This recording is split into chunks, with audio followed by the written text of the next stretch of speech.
We're going to be talking about the definitive photograph of the baseball on the bat. Adorama TV presents Visual Impressions with Joe DiMaggio, where you will learn to create compelling and imaginative photography. Here's your host, Joe DiMaggio.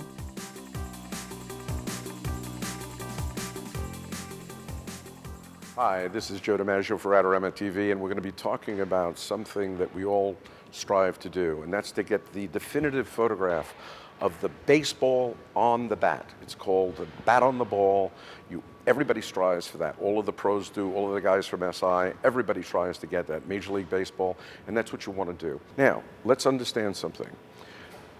Even though we're talking about professional baseball, the rules for professional baseball would be exactly the same if you were photographing your son's t-ball or your daughter's softball or your grandchild's soccer. We're talking about high shutter speeds. If you want to make sure you get a great photograph, we start with a high shutter speed. All of the lenses that are available today, all of the lenses are designed to be used at maximum aperture. So if you have a 2.8 lens, I mandate, or I recommend, not mandate, wrong word, I would recommend to you that you shoot it at 2.8. If it's f4, f4, 3.5, 3.5. You want to be at maximum aperture, especially as the light starts to drop during the evening. If we went back a couple of years, we talk about Kodachrome 25 and 64, Ektachrome, Velvia, etc. The new Kodachrome is ISO 400 and ISO 800. And what we recommend is go, instead of 400, go to 520.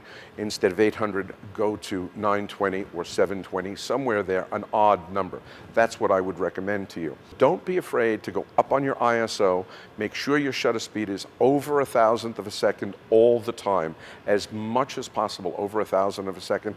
If you can go to 1/2000 or even higher than that, that's fine. And at maximum aperture at f4 or f2.8. Shallow depth of field and depth of focus, high shutter speed, and the photographs are going to be sharp, no matter what you're photographing.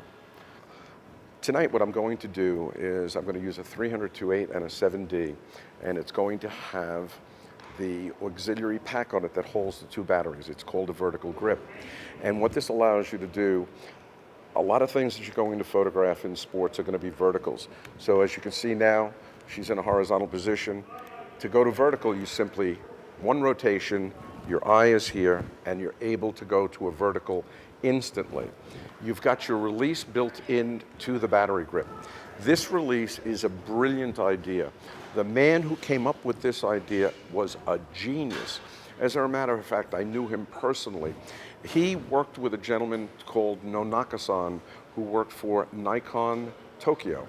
And he and Nonaka-san sat down one day and at the Indianapolis 500 and said, you know, when I'm shooting verticals, it would be nice to have a button here.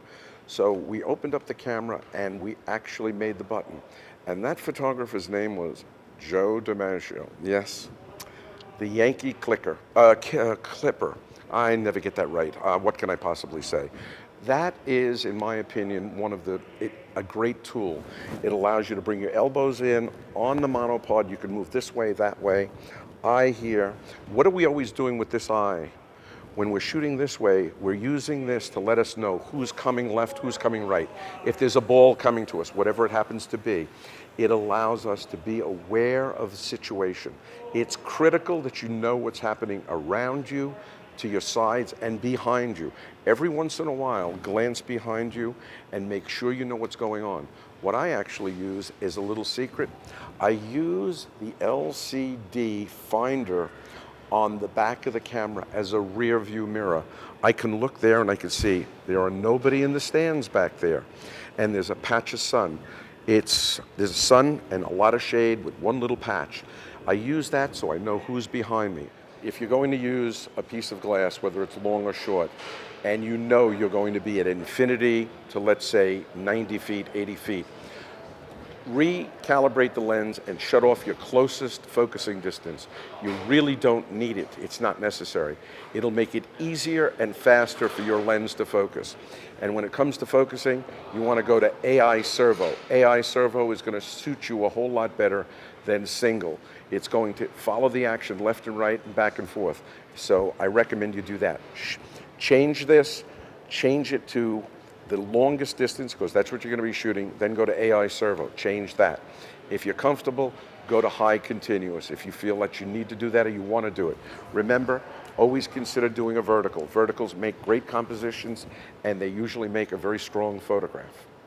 And when you want to photograph the ball on the bat, if you don't get it, glue the ball on the bat. It's another way of doing it. Joe DiMaggio for Adorama TV.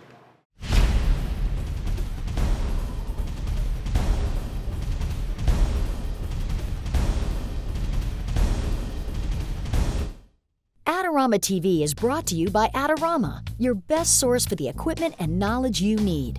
For all the latest photography, video, and computer gear, visit Adorama.com. Place your order by 7 p.m. and it ships the same day. Plus, the next time you're in New York City, be sure to visit our store located on 18th Street between 5th and 6th Avenue. Check out the Adorama Rental Company for professional cameras, lighting, computers, and more.